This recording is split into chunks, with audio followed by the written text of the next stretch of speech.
Hello, and welcome to the bonus part of How Not to Be Lonely at the Top. Thank you so much for purchasing my book. I hope you liked it.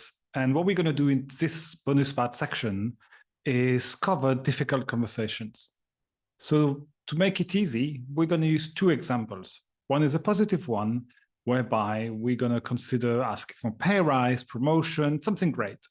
And one of them is a negative one, which is where you have, for example, to either discipline someone, give them a warning letter, or terminate.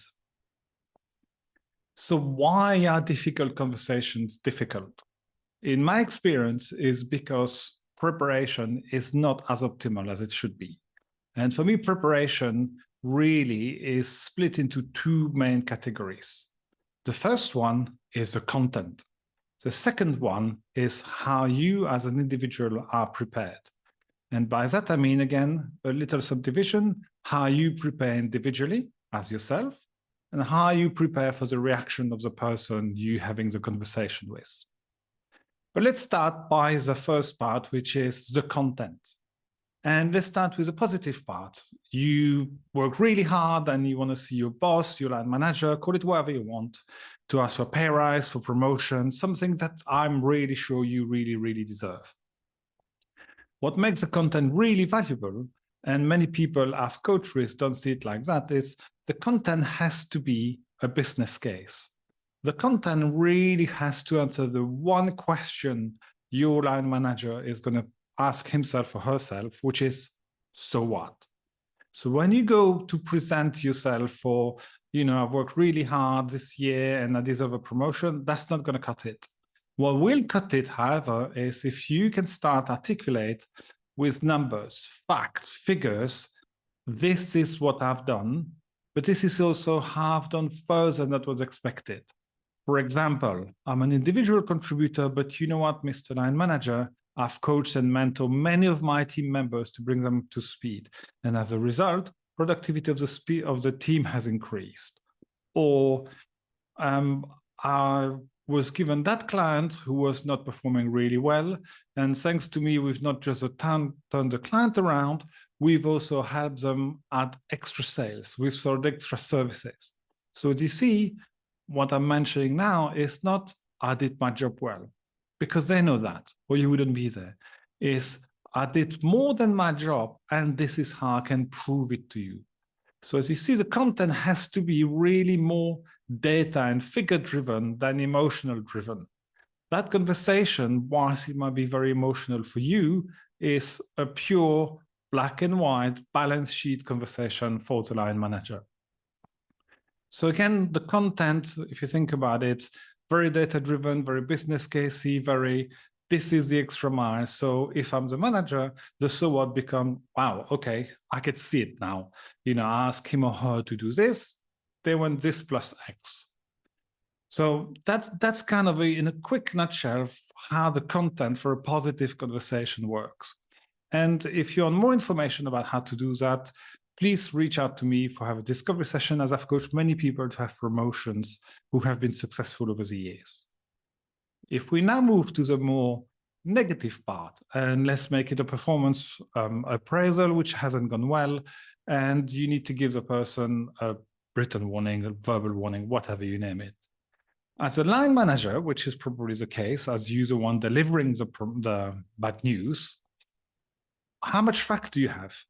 I've seen many clients who tell their people, well, you didn't perform really well, and as such, we're giving you a warning.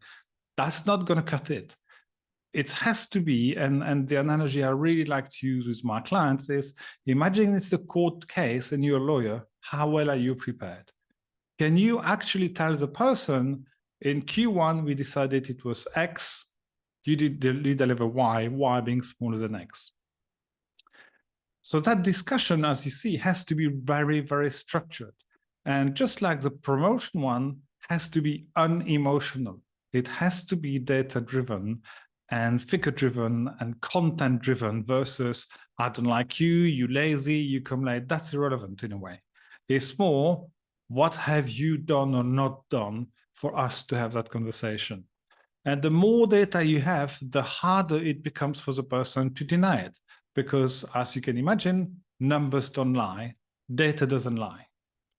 So in terms of content, from the negative is, what do you have to support your argument? And if you think about it, it's the same in both cases. Both the positive conversation and the negative one is, what do you have to support your argument?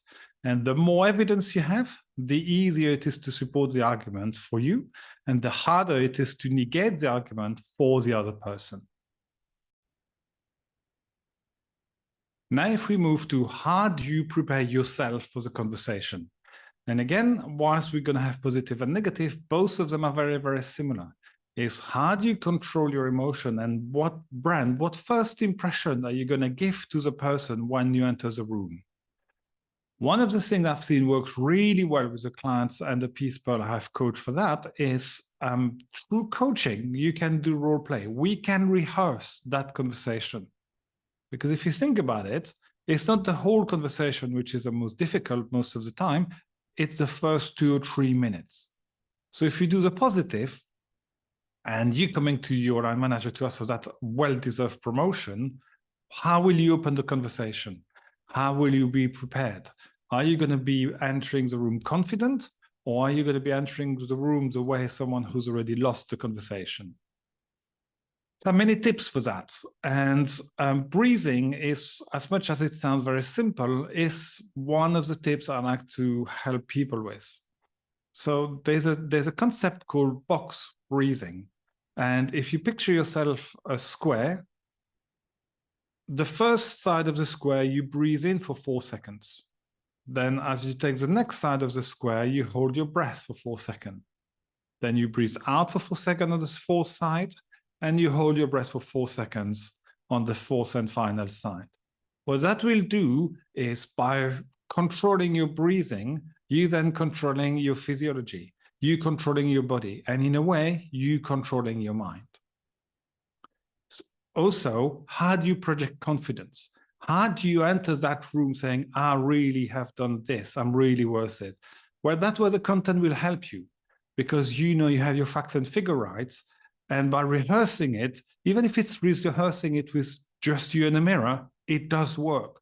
It helps you mentally to be prepared and prepared and prepared for that conversation. As they say, practice makes perfect. And metaphor I really like to use is, I'm sure many of you have seen TED or TEDx speakers.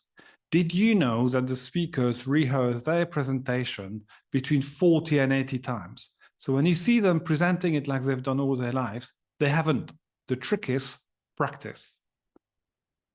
Now, if we move from the promotion to the less positive, where you have to have that same conversation, is, are you going to prepare yourself for what could be a very violent or emotional reaction from the person? So one of the things I used to do, I'm not going to say I like to do because it was never pleasant, when I had to deliver those conversations, and unfortunately I had to make hundreds of people redundant, is I knew that mentally it was going to be a very negatively charged conversation. There is no nice way to say to someone, this is a warning, or we're terminating your job. So in a way, I used to build myself an imaginary wall around myself, whereby the person wouldn't come in. So when I come in to the conversation, I was in my own bubble. And I knew that whatever happened, they would not enter my own bubble. Again, this is not being inhuman.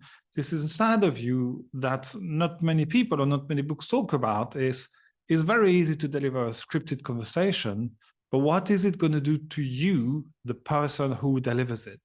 And that's why really prepping is key. So you do breathing, you've got your facts and figure rights, you've entered the room, you are ahead of time. Great. What else can you do?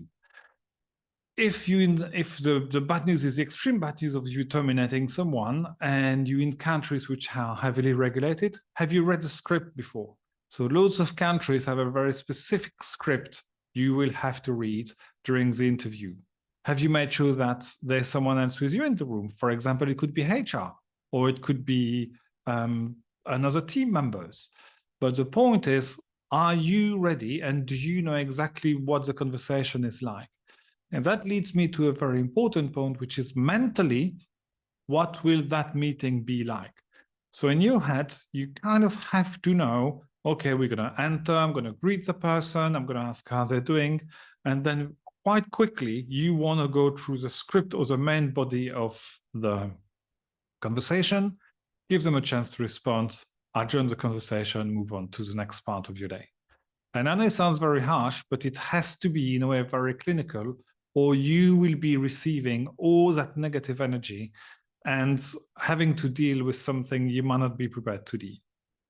And that leads me to the final point of this bonus, which is the person's reaction. So if you go back to the positive, which is the promotion side, the worst that can happen is a person will say no.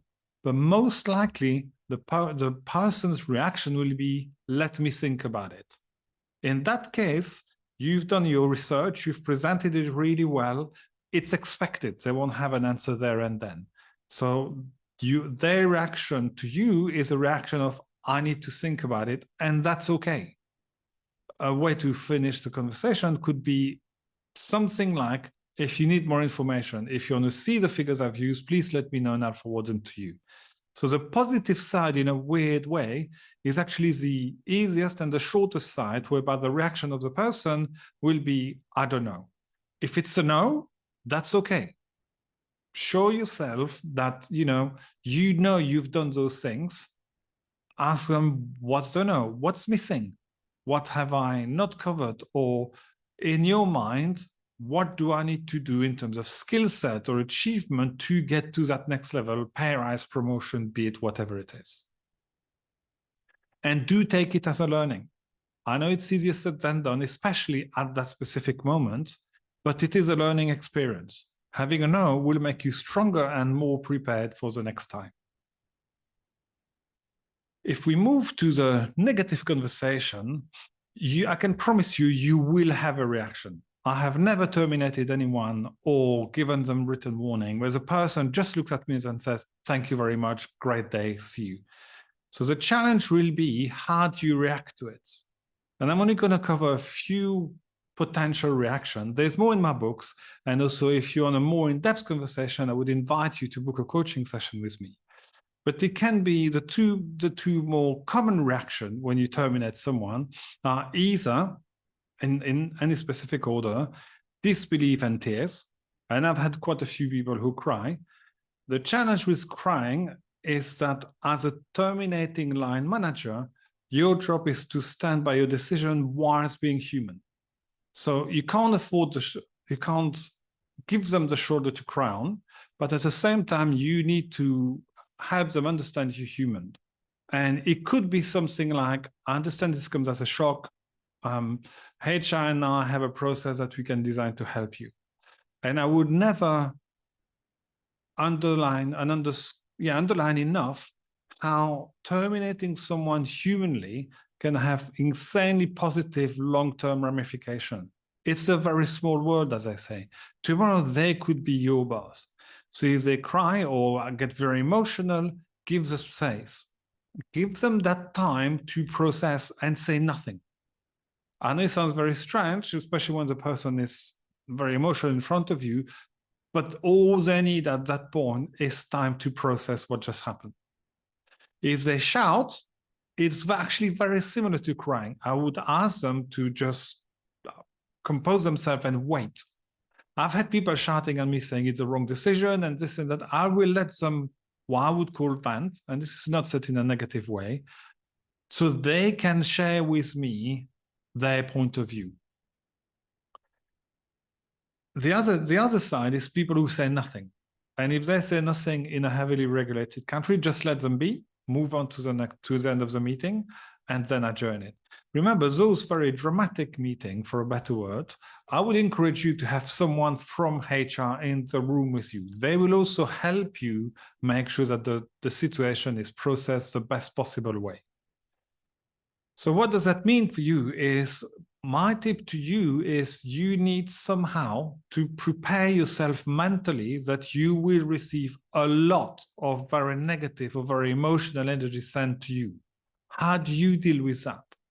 And experience showed me there's two ways. The first one is if you've prepared for the worst, you can only have a positive surprise, or at least it will match what you were prepared for.